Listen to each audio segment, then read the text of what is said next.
가능합니다. 한 번 더, 복음이면 가능합니다. 네, 항상 삶 속에서 복음의 능력을 경험하시는 저와 여러분들 되기 주님의 이름으로 축복합니다. 아멘. 복음의 능력을 여러분 경험하고 계시죠? 네, 늘 삶 속에서 기도로 또 이 말씀으로 복음의 능력을 경험하시길 축복합니다.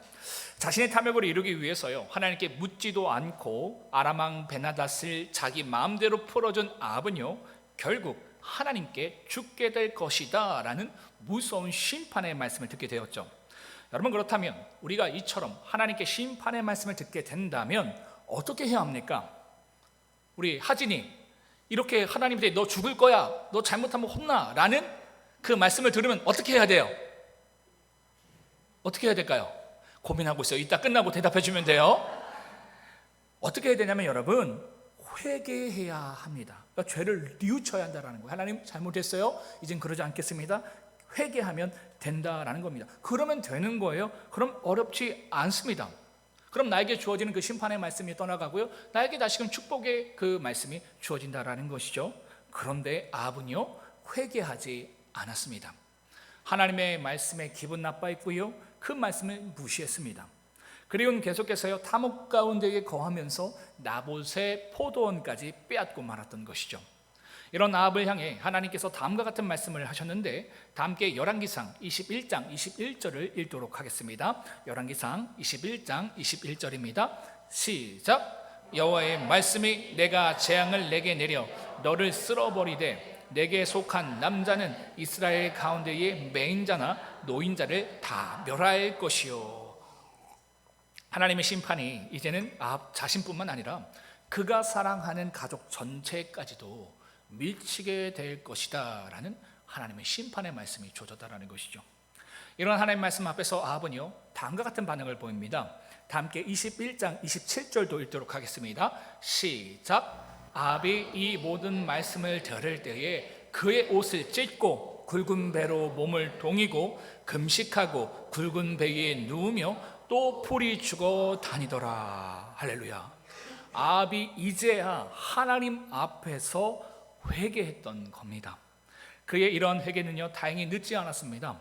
하나님께서 그의 회개의 모습을 보시고요, 아합의 가족에게 선포하신 심판의 말씀을 그대로 두셨지만 그에게 선포하신 심판의 말씀은 거두어 주셨기 때문이죠. 이처럼 하나님께 은혜를 받았으면 이제는 좀 정신을 차려야 하잖아요. 그런데 이 답답한 아합은 또다시 탐욕을 부리기 시작합니다. 그 가진 탐욕의 내용은 다음과 같아요. 여러분, 혹시 기억나십니까? 아람과의 전쟁에서 승리한 아합이 베나닷을 살려준 대가로 그에게 어떤 약속을 받게 되었습니까?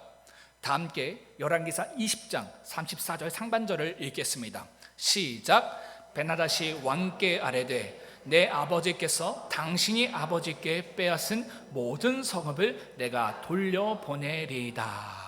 이전에요, 이스라엘에게서 빼앗은 영토를 다 돌려주겠다는 약속을 받게 되었습니다. 그런데 이 베나닷이요, 약속대로 돌려주지 않은 겁니다. 그래서 그 땅을 다시 되찾겠다는 탐욕을 이 아합이 부리게 된 것이죠. 그러나 이처럼 아람에게서 빼앗겼던 그 땅을 다시금 찾아오는 일은요, 쉽지 않았습니다.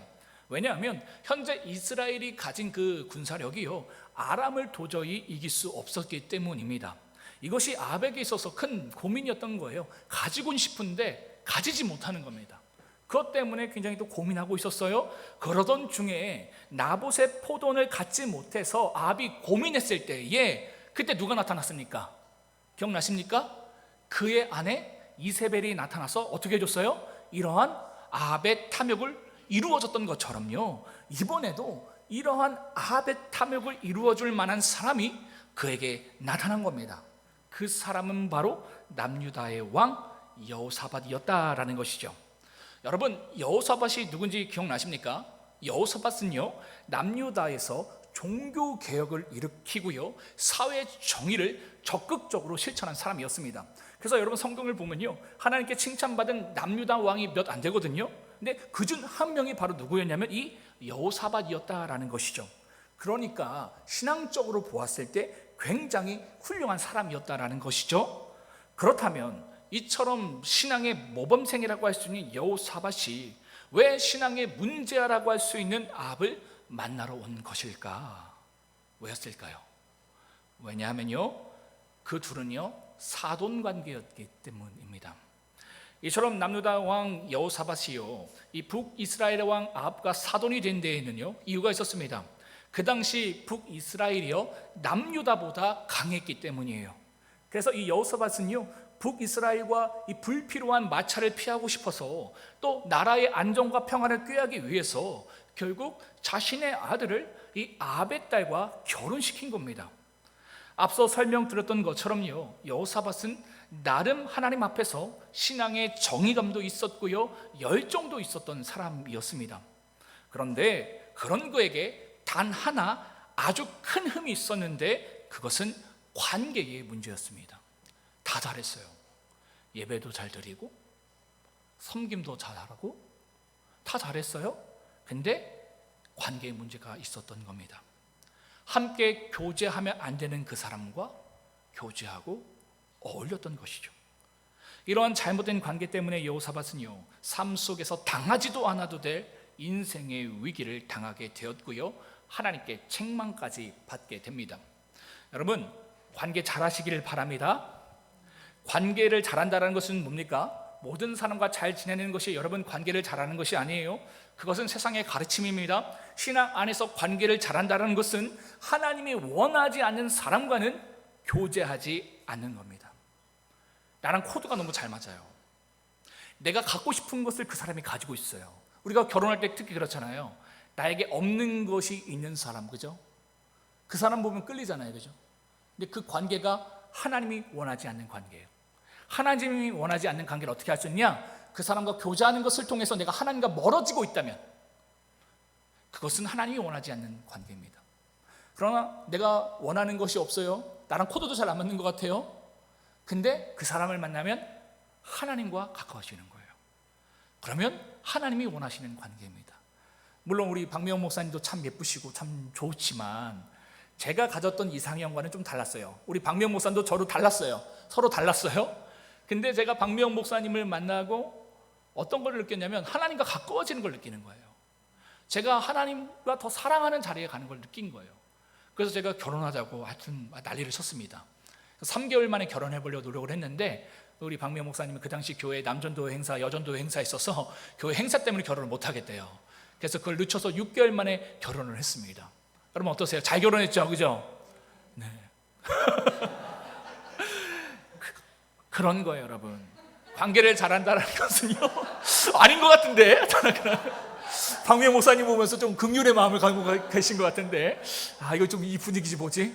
네, 어쨌든 여러분 떠나가라. 예수 이름으로 여러분 자 관계를 잘한다는 것은 여러분 뭐라고요? 하나님이 원하시는 관계와 함께하는 것, 그것이 관계를 잘하는 것이다. 근데 여호사밧이요 참 잘했는데 이거 하나 못한 겁니다. 결국 그로 인해서요 그는요 신앙에 오점을 남기게 되었어요. 본문으로 돌아와서요 이처럼 이스라엘에 방문한 여호사밧에게 아합은요 자신과 함께 아람을 정벌할 것을 요청합니다. 그러자 여호사밧이요 오전의 말씀처럼 아람과 전쟁하는 것이 과연 하나님의 뜻인지 아닌지 선지자를 통해서 물어보자고 아합에게 제안했습니다. 그래도 하나님의 사람이에요, 그죠? 뭔가 이 일을 추진하며 나갈 때에 두려운 거예요. 하나님의 뜻인지 하나님의 뜻이 아닌지. 그래서 그것을 바로 답하지 않고 선지자들을 통해서 한번 물어보자 아합에게 제안했다라는 것이죠. 이러한 여호사밧의 제안을 아합은 흔쾌히 받아들였고요 6절의 말씀처럼 곧바로 북이스라엘에 있는 모든 선지자들 400명을 자신의 궁으로 불러들였습니다. 그러자 400명의 선지자가 아합과 여호사밧 앞에서 다음과 같이 예언을 했는데 함께 6절을 읽어보도록 하겠습니다. 6절입니다. 시작. 이스라엘의 왕이 그들에게 이르되 내가 길랏 라몬에 가서 싸우랴 말랴. 그들이 이르되 올라가소서. 주께서 그 성읍을 왕의 손에 넘기시리이다. 여러분 여기서 아멘 하시면 안 됩니다. 왜냐하면 여러분 400명의 선지자들이요 지금 한결같이 뭐라고 예언하고 있어요? 하나님께서 승리를 주실 것입니다. 그것이 하나님의 뜻입니다 라고 예언했잖아요. 이러한 예언을 들은 아합은요 흡족했습니다. 그러나 여호사밧은 달랐어요. 분별의 은사가 있었던 것 같아요. 분별력이 있었던 건가요? 읽는 것 같았어요. 그래서 뭔가 찜찜했던 겁니다. 그래서 7절의 말씀처럼요, 아합에게 이 사람들 말고 혹시 다른 선지자는 없냐고 물어보았던 거예요. 그의 촉이 맞았습니다. 왜냐하면요, 그들 앞에서 지금 승리를 예언하고 있는 이 400명의 선지자들은요, 사실상 거짓 선지자들이었기 때문입니다. 여러분, 시간을 되돌려서요, 예전에 엘리야가 아합에게 갈멜산으로 바알 선지자 450명과 아세라 선지자 400명을 불려서 함께 한번 대결을 해보자고 한 적이 있잖아요, 그죠? 기억나시죠? 한번 말씀 보도록 하겠습니다. 다 함께 열왕기상 18장 19절입니다.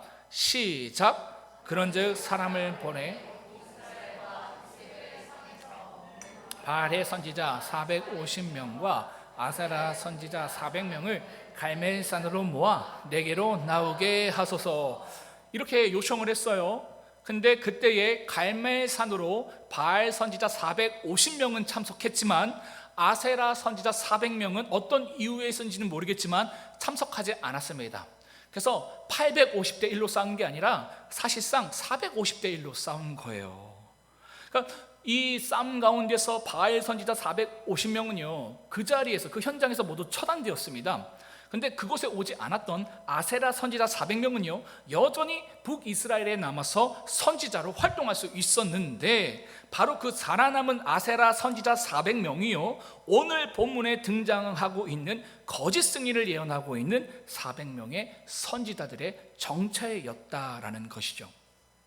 그런데 아세라 신을 섬기는 그들이요, 11절과 12절에 보여지는 것처럼 놀랍게도 여호와의 이름으로 예언하는 것을 볼 수 있습니다. 제가 여러분 저번에도 한번 말씀드린 적이 있었는데, 당시 이스라엘은요, 하나님과 바알, 그리고 이 바알의 아내가 바로 이 아세라였거든요. 이 아세라와 하나님을 혼합해서 믿었습니다. 그럼에도 불구하고요, 그들은요, 자신들이 철저히 여호와 하나님을 믿고 있다고 착각했어요.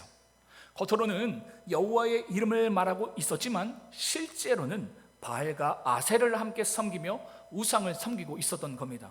여러분, 오늘날도 다르지 않습니다. 물질과 성공, 탐욕을 상징하는 이 만몬과 하나님을요, 함께 혼합해서 믿고 있으면서도요, 정작 자신은 온전히 하나님을 믿고 있다고 착각하는 크리스천들이 이 땅에 너무나도 많습니다. 사실은요, 자신의 욕망을 이루는 수단으로 신앙을 삼은 거거든요. 그래서 열심히 믿는 것인데 그것을 온전한 믿음으로 착각하는 겁니다. 그래서 이 신앙을 통해서 내가 무엇을 얻을 수 없다고 생각한다면 신앙의 이유를 찾지 못하는 거예요. 그렇죠? 신앙을 통해서 내가 좀 잘 되고 내가 성공하면 좋은데 신앙하면 할수록 더 안 좋아지는 거예요. 근데 여러분, 예수님도 그 길을 보여주셨어요. 바울도 그러한 모습을 보여주셨습니다. 제자들도 그런 모습을 보여주었어요. 그래서 예수님께서 신앙의 길은 뭐라고 말씀하셨습니까? 좁은 길이라고 말씀하셨어요. 나를 부인하고 십자가의 길을 가는 길이라고 말씀하셨습니다. 그런데 이러한 내용이 우리에게 주어지면 어떻게 되는 겁니까? 신앙을 포기하는 거예요. 신앙을 떠나는 겁니다. 여러분, 처음에는요, 우리가 초신자일 때는, 그렇죠? 하나님께서 우리의 기도를 다 들어주세요. 우리 아이들을 양육할 때도 그렇지 않습니까? 이 아이가 처음부터 공부를 잘하는 친구, 공부를 좋아하는 친구면 괜찮겠지만 그렇지 않으면 어떡합니까? 너 이거 공부하면 너 100점 맞으면 선물 사줄게, 그죠? 웬만하면 들어주잖아요. 근데 이 아이가 성장하면 성장할수록 우리가 어떻게 합니까? 이제는 그 조건들 다 빼내잖아요, 그죠? 왜? 그렇게 공부해서는 되는 게 아니니까. 공부를 진짜 좋아해야 하니까. 그래서 그것을 다 이제 빼냅니다. 그래서 안 하면 이제 혼내기도 하고 야단도 치는 거예요. 하나님도 똑같아요. 우리가 초신자일 때는요, 기도하는 그 모든 것을 다 들어주십니다. 그러나 온전한 신앙으로 이끌어 가실 때는 그것들을 다 빼가요. 근데 그 가운데에 신앙의 진보를 이루지 못하는 거예요. 왜요? 내가 신앙하는 목적 자체가 결국에는 나의 욕망을 이루는 수단으로 이 신앙을 선택한 것이기 때문에. 이스라엘 백성들이 그랬다라는 겁니다. 오늘날에 우리도 그렇게 했던 것처럼 그 당시에 이스라엘 선지자들도 백성들도 다 그랬다라는 것이죠. 여러분, 이러한 가짜 선지자들의 특징이 있어요. 뭘까요? 성경에서 계속적으로 이 가짜 선지자의 특징을 명확하게 얘기하는데 뭐냐면 늘 사람들이 듣기 좋은 말만 한다라는 겁니다. 이게 성경에서 얘기하고 있는 거짓 선지자의 특징이에요. 물론 여러분, 듣기 좋은 말을 한다고 해서 다 나쁜 것이 아닙니다. 때로는요, 마음이 상한 자, 용기를 잃은 자들을 위로해주고 격려해 주는 것이 반드시 필요한 사역입니다. 그런데 문제는요, 하나님의 말씀이 때로는 우리로 아프게 만들고 불편하게 만들고 찌르게 만드는 그 말씀을 선포하게 하실 때에는요, 그것을 해야 되는데 그것을 외면한 채 오직 사람들이 듣기 좋은 말만 전하는 것에 있습니다. 여러분, 우리가 고린도전서를 지금 우리가 공부하고 있잖아요. 새벽마다. 놀랍지 않습니까? 바울의 그 어조가 굉장히 강하잖아요. 그죠? 내가 너에게 매를 들고 갈까? 그죠? 이런 말 하잖아요. 굉장히 아프게 얘기해요. 그러니까 지금 작정한 거예요. 고린도 교회 성도들이 너무 영적으로 타락했고 너무 문제가 있으니까 그들을 수술대 위에 지금 올려놓고 그들을 지금 해부하는 겁니다. 그러니까 아픈 거예요. 왜? 그 과정을 겪어야지만 건강해지니까. 그대로 놔두면 계속 썩어지니까 그렇게 말씀하게 하실 때가 있다라는 거예요. 근데 거짓 선지자들은 이걸 못한다라는 겁니다. 왜냐하면 그렇게 했다가는 사람들에게 미움만 받고 어려움만 당하기 때문입니다. 반면 여러분, 늘 사람들을 지지해주고요, 격려해주고 위로해주는 말들을 해주면 어떻습니까? 사람들이 좋아합니다. 사람들에게요, 인기를 얻고요, 칭찬을 받게 돼요. 그리고 물질과 명예까지도 자연스럽게 따라옵니다. 그래서 이처럼 사람들이 듣기 좋은 말만 한다라는 거예요. 이것이 거짓 선지자들의 특징이다라는 겁니다. 여러분, 그렇다면요, 누구의 잘못일까요? 거짓을 따라 사람들이 좋은 말씀만 전하는 그 선지자들의 문제일까요? 물론 그들도 잘못이 있지만 꼭 그들의 문제만은 아닙니다. 여러분, 수요가 있어야 공급이 있습니다. 그렇죠? 좋은 말만 듣고 싶어하는 사람들, 성도들이 많기 때문에 그 욕망을 채워주기 위한 거짓 선지자들도 이 땅에 끊이지 않는다, 넘친다라는 겁니다. 이처럼요, 아합도 자신의 욕망을 채워줄 말씀만 원했습니다. 그래서요, 선지자 400명이 아합 앞에서 그가 듣고 싶어하는 말만 골라서 거짓으로 말씀을 전해주었던 것이죠. 이 사실을요, 여호사밧은 알아챘던 겁니다. 그래서 7절의 말씀처럼 혹시 다른 선지자는 없습니까? 라고 아합에게 물어봤던 거예요. 이런 여호사밧의 질문에 아합은요, 난감했습니다. 미가야라는 선지자가 있는데 그 사람을 좀 부르기는 좀 그래요 라고 대답했던 거예요. 이유가 있었습니다. 다 함께 열왕기상 22장 8절을 읽겠습니다. 시작. 이스라엘 왕이 미가야야 한 사람이 있으니 그로 말미암아 여호와께 물을 수 있으나 그는 내게 대하여 길한 것을 예언하지 아니하고 흉한 일만 예언하기로 내가 그를 미워하나이다. 왜 아합이 미가야 선지자를 부르고 싶지 않대요? 미가야 선지자가 항상 자신이 듣기 싫은 말로만 예언했기 때문에. 이것이 아합이 미가야 선지자를 거부하고 미워했던 이유였습니다. 그러니까 미가야 선지자도 좋은 말 하고 싶은 거예요. 그죠? 좋은 말을 해줄 수가 없는 거예요. 그 정도의 지경이 이른 거예요. 그러니까 늘 뭐예요? 흉한 일만 예언하는 거예요. 하나님의 뜻대로 살아가지 않는 그 아합을 향해서 그거 맞습니다, 그거 옳습니다, 그게 오히려 거짓이잖아요. 그거 못하는 거예요. 근데 그런 참 선지자 미가야 향해서 이 아합은요, 늘 미워했다라는 것이죠. 이러한 이야기를 들은 여호사밧은요, 그런 말씀하지 말라면서 아합을 설득합니다. 그리고 미가야 선지자를 그들 앞에 데려와서 예언하도록 하였는데, 그런데 놀랍게도요, 늘 아합 앞에서 안 좋은 일만 예언했던 미가야 선지자가요, 웬일로 12절에 아세라 선지자들의 대표라고 할 수 있는 시드기야 선지자가 했던 것처럼 거짓 예언을 했습니다. 한번 보세요. 12절과 15절 한번 보십시오. 토시 하나 틀리지 않고 참 선지자 이 미가야가 이 거짓 선지자 이 시드기야의 말을 흉내를 냅니다. 똑같이 말했어요. 그렇다면 왜 이처럼요, 참 선지자 미가야는 아합 앞에서 거짓 예언을 했을까요? 그 이유가 19절과 23절에서 잘 나와 있습니다. 내용은 대충 이렇습니다. 하나님의 주관으로 천상회의가 열렸대요. 그런데 그 가운데 하나님께서 누가 아합을 끼워서 아람과 싸우러 나가 죽게 만들겠느냐라고 물으셨다라는 겁니다. 그러자 한 천사가 나와서요, 자신이 거짓말하는 영이 되어서 아합의 40명의 선지자들에게 거짓말을 불어넣어 거짓 예언을 하게 하여서 아합으로 아람과의 전쟁에 참석하게 되고 그리고 그 가운데 죽게 만들 것이라고 말했다라는 거예요. 이게 하늘의 비밀이었습니다. 여러분, 아합 입장에서 고마운 거잖아요. 자신에게 하늘의 비밀을 누설해 준 거니까 그럼 미가야 선지자에게 고마워해야 하는 것 아닙니까? 그런데요, 아합은 다음과 같은 반응을 보여줬습니다. 다 함께 26절과 27절을 읽도록 하겠습니다. 26절과 27절입니다. 시작.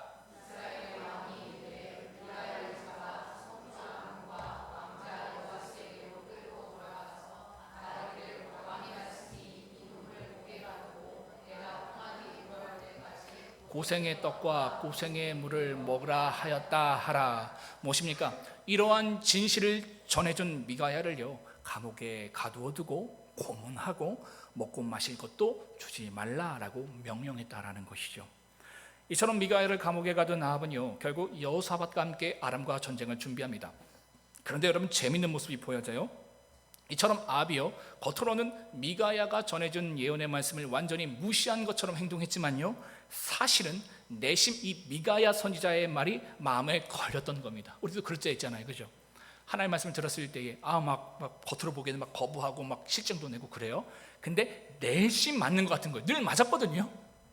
그러니까 순종도 못하고 거절도 못하고 이 중간의 마음을 가지고 있었던 겁니다. 그래서 다음과 같은 꾀를 냈는데, 다 함께 30절을 읽겠습니다. 참 귀여운 꾀를 냈어요.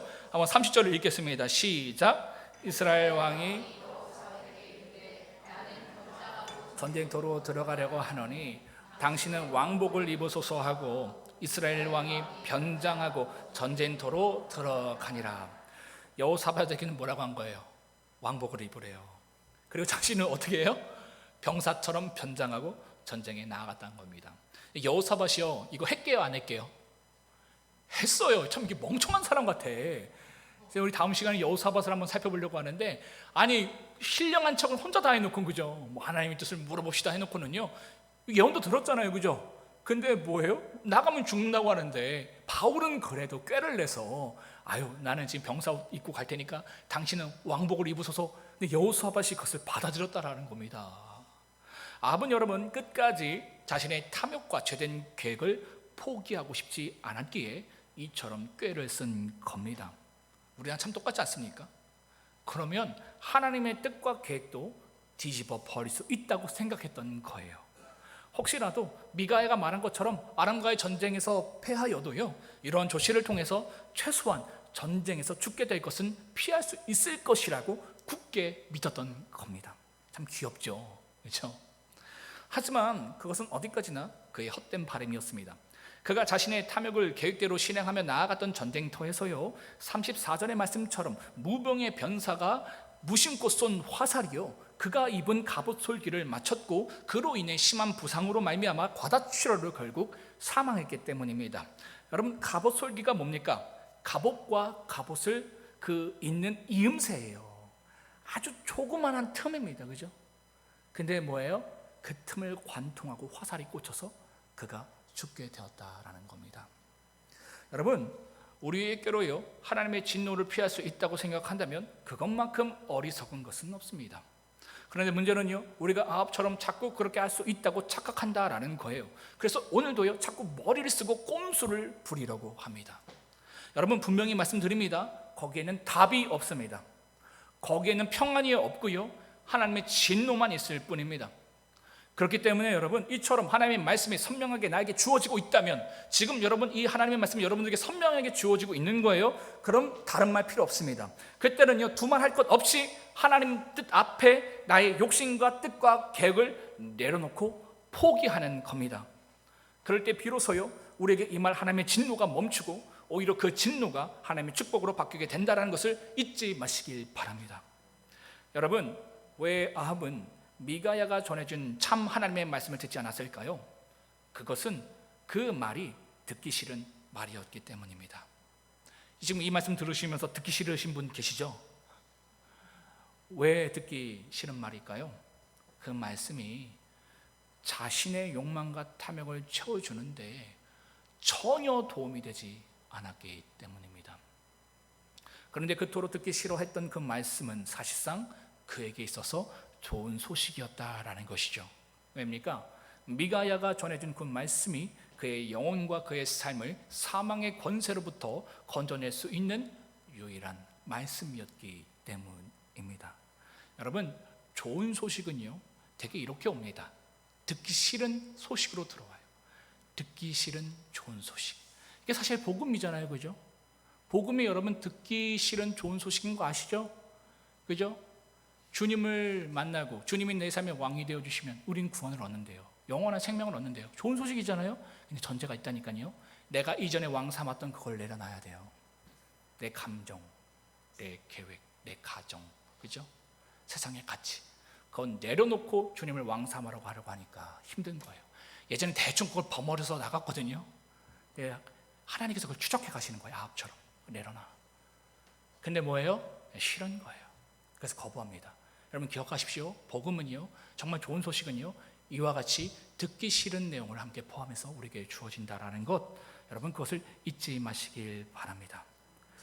사실 아합은요 완전히 하나님의 말씀을 무시했던 사람이 아니었습니다. 여러분, 우리가 이 엘리야 엘리사를 배우기 전에 아합은 굉장히 나쁜 사람으로 알았거든요. 하나님의 말씀을 아예 안 들은 사람으로 알았는데, 여러분 공부해 보니까 어떠십니까? 그렇지 않았어요. 이 아합은요 하나님의 말씀을 무시했던 사람이 아닙니다. 삶의 위기 속에서요 자신의 뜻과 상식과 계획을 과감히 내려놓고 자신을 향하신 하나님의 뜻을 물었던 사람이에요. 아람과의 전쟁에서 그랬잖아요. 상식적으로 이해 안 되는 그것들을 내려놓고 하나님의 뜻을 향해서 나아갔어요. 그것도 구체적으로 하나님께 물었습니다. 어떻게 싸워야 되는지, 누구를 통해서 싸워야 되는지, 언제 싸워야 되는지 하나님께 정확하게 물었던 사람이에요. 뿐만 아니라요, 자신을 향한 하나님의 말씀 가운데에 때로는 고민도 하기도 하고요, 회개도 할 줄 알았습니다. 이거 훌륭한 거예요. 제가 목회를 해보니까요, 이러지 않은 사람이 거의 태반이거든요. 하나님의 말씀이 주어져도 고민하지 않습니다. 회개할 줄도 몰라요. 그냥 분노해요. 그리고 그냥 무시해버립니다. 근데 그 극악무도한 아합이라는 인물이 이렇게 했다라는 거예요. 그 말씀 가운데 고민도 하기도 하고 때로는 회개도 할 줄 알았다라는 것이죠. 그런데 문제는 무엇입니까? 아합은요 늘 세상의 가치와 신앙의 가치 사이에서, 또한 죄의 자리와 회개의 자리 사이에서 늘 아슬아슬하게 신앙을 했던 사람입니다. 그는요 신앙의 회색지대, 신앙의 중간지대에서 계속해서 머물 수 있을 것이라고 생각했던 겁니다. 죄를 추구했다가 문제가 생기면 회개를 해버리고, 그렇게 회개를 하는 것을 통해서 하나님께서 진노를 멈추고 은혜 주시면 또다시 오늘 본문처럼 믿음과 신앙의 자리를 떠나 죄를 추구하는 신앙을 반복했던 사람, 그 사람이 아합이었다라는 것이죠. 계속해서 그는요 삶 속에서 이것을 반복할 수 있다고 생각했던 겁니다. 그러면 어느 정도 세상의 가치도 얻잖아요, 그죠? 신앙의 가치도 많지는 않지만 얻잖아요. 그러니까 어느 정도 이것들을 늘 삶 속에서 이룰 수 있다라고 생각했습니다. 하나님의 뜻을 따라 나가면 다 이룰 것 같은데, 세상의 가치를, 그죠? 적당히 타협해서 때로는 회개도 했다가 안 했다가, 그러면 세상의 가치는 어느 정도 얻을 수 있는 거예요. 그래서 이렇게 늘 신앙할 수 있다라고 착각했다라는 것이죠. 그러나 여러분, 회개는 다 때가 있습니다. 무한정 회개의 기회가 우리에게 주어지는 것이 아니에요. 오늘 말씀에서 분명히 보여주듯이 회개에도 정해진 기한이 있습니다. 시간이 지나면요 더는 회개할 수 없는 때가 우리에게 옵니다. 그래서 아합처럼요 더 이상 돌이킬 순간도 없이 하나님의 진노와 심판 가운데 놓이게 되는 것이죠. 사랑하는 성도 여러분, 오늘 회개할 수 있을 때에, 오늘 돌이킬 수 있을 때에 나를 향하신 듣기 싫은 좋은 소식이 담긴 그 생명의 말씀을 붙들고 회개하고 돌이키시기를 축복합니다. 그리고 그것이요 단 몇 번의 회개로 끝나는 것이 아니라 내 안에 있는 탐욕과 음란과 시기와 분쟁과 분노가 내 안에서 철저히 떠나가고 끊어질 때까지 지속적으로 꾸준히 회개의 길을 걸어가시기를 바랍니다. 이와 같은 신앙의 정도를 걸어갈 때에 우리에게 매여있던 저주의 사슬은 끊어지고요, 하나님이 예비해 두신 축복과 은혜가 우리 삶 속에 풍성히 흘러넘칠 것입니다. 그와 같은 은혜가 저와 여러분들에게 있기를 주님의 이름으로 간절히 축복드립니다. 이 시간 함께 주님 말씀하시